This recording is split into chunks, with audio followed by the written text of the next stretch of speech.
Hello everyone, welcome back to my channel. তো আজকে আমি তোমাদের সাথে শেয়ার করব কিভাবে হালিম রান্না করতে হয়। তোমরা অনেকেই হালিম রান্না করতে জানো, তারপর আমি তোমাদের সাথে শেয়ার করব। অ্যান্ড এই হালিমটা যেভাবে আমি রান্না করতেছি এটা পুরোই ভিন্ন এবং ডিফারেন্ট স্টাইলের।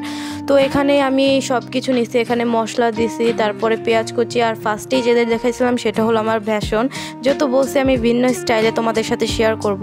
অ্যান্ড এই হালিমটা যে আমি রান্না করতেছি সেটা কিন্তু গোশ ছাড়া, মানে তোমরা সবাই তো গোশ দিয়ে খেয়ে অভ্যস্ত। তা এই ফার্স্ট টাইম আমি গোশ ছাড়া মানে একটা এক্সপেরিমেন্ট বলতে পারো, যে নর্মালি আমি চাইতেছি কীরকম এটার স্বাদ হয় সেটা দেখার জন্য। তো ফার্স্টে আমি এখানে একটা কড়াই বসে নিয়েছি, সেখানে আমি তেল দিলাম, তারপরে আস্ত জিরে আর গরম মশলা, তারপরে এখানে কিছু পেঁয়াজ কুচি দিছি। দেওয়ার পর এগুলোকে ভালো মতন আগে ভেজে নিব। তো তোমরা সবাই তো গোশ দিয়ে খেয়ে অভ্যস্ত হালিমটা। তো এই ফার্স্ট টাইম আমি চেষ্টা করতেছি যে গোশ ছাড়া আসলে কীরকম লাগে, যে অনেকের বাসায় তো গোশ থাকে না, বাট এই রমজান মাসে সবারই হালিম খেতে মনে চায়। তো তাই আর কি এইটা ভিডিওটা মেক করা। তো এখানে আমি আদা রসুনের পেস্ট দিছি, আর হলো যে মশলাগুলো ছিল সেগুলোর মধ্যে হালকা একটু পানি দিয়ে সবগুলো ভালো মতন পেস্ট করে, তো সব মশলাগুলো আমি সেই তেল পেঁয়াজের মধ্যে দিয়ে দেব। অ্যান্ড এগুলোকে ভালো মতন আমি কষিয়ে নিব যতক্ষণ না জিনিসটা আর কি ভালো না হচ্ছে, তো গন্ধটা যতক্ষণ না যাচ্ছে আর কি মশলাগুলোর। তো আমার কষানো হয়ে গেছে। আর এখানে যে আমি আগে থেকে গলিয়ে রাখা বেসন যেটা রেখেছিলাম, তো ওই বেসনটা আমি এখন ঢেলে দিয়েছি। তো এই বেসনটাকে আমি ততক্ষণ করতে থাকবো, মানে নাড়াচাড়া করতে কষাইতে থাকবো যতক্ষণ এটা না হতে থাকে, যতক্ষণ গন্ধটা আর কি না যাইতে থাকে ততক্ষণ আমি আর কি এই জিনিসটাকে কষাইতে থাকবো। তো এখানে আমি সব মশলাটা দিছি, এখন এটা কষানো হতে থাকুক। যেহেতু এখানে অনেক রকমের ভিন্ন ভিন্ন ডাল আছে, তাই এটাকে আমি একটু ভালো মতন কষিয়ে নেব জানি গন্ধটা না থাকে। তো আমার এখানে হলো ডালটা মশলার সাথে ভালো মতন কষানো শেষ। তো এখানে আমি বেশি কিছু না, অনেকখানি গরম পানি দিয়েছি।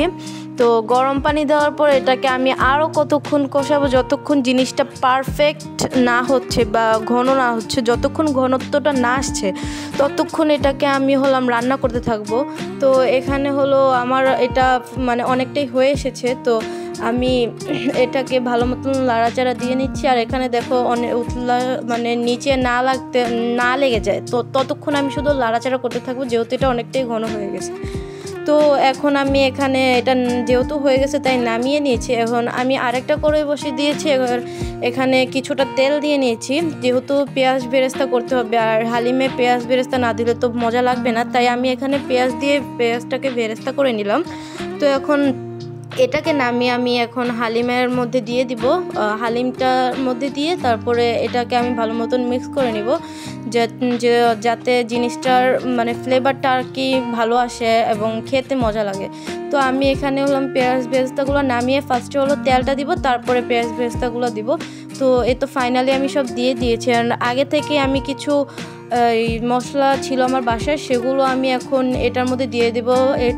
এই মশলার মধ্যে ছিল নানান ধরনের মশলার মিক্স, যেটাকে বলে আর কি গরম মশলা। তো আমি এখন এখানে পরিমাণ মতন গরম মশলা দিয়ে দিব, তোমরা তোমাদের পরিমাণ অনুযায়ী গরম মশলাটা দিয়ে নেবে। তো দিয়ে আমি এটাকে ভালো মতন মিক্স করবো, জানি জিনিসটা আর কি না থাকে, সব কিছুর সাথে মিশে যায়। তো আমি আগে থেকেই কিছু জিনিস কুচিয়ে রেখেছিলাম, যেমন শসা, কাঁচামরিচ, পেঁয়াজ, ধনেপাতা, আরও অনেক জিনিস। তো ওগুলো আমি পরিবেশনের সময় তোমাদের দেখাবো কি কি ছিল ওখানে। তো এখানে তো আমি বাটি নিয়ে নিছি এবং এটাকে পরিবেশন করব। তো আমি ফার্স্টে হালিমটাকে ঢেলে নিছি। তো এখানে আমি দিছিলাম তোমার শসা কুচি, তারপরে মরিচ কুচি, ধনেপাতা, তারপরে একটু আদা কুচি ছিল, পেঁয়াজ বেরেস্তা, তারপরে কাঁচা পেঁয়াজ। তো এগুলোকে দিয়ে তারপরে একটু লেবু দিয়েছিলাম, যেহেতু লেবু দিলে আর কি ফ্লেভারটা ভালো আসে তাই। তো এখানে একটু টক লাগবে, একটু ভালোই লাগে।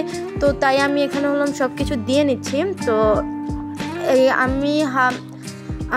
আমার হালিমে তোমার বেসিক সবই ছিল, কিন্তু এখানে যে আমি বললাম ভিন্ন স্টাইলে আমি তোমাদের শেয়ার করব, তাই এখানে গোশ ছাড়া আর কি এটা রান্না করা হয়েছে।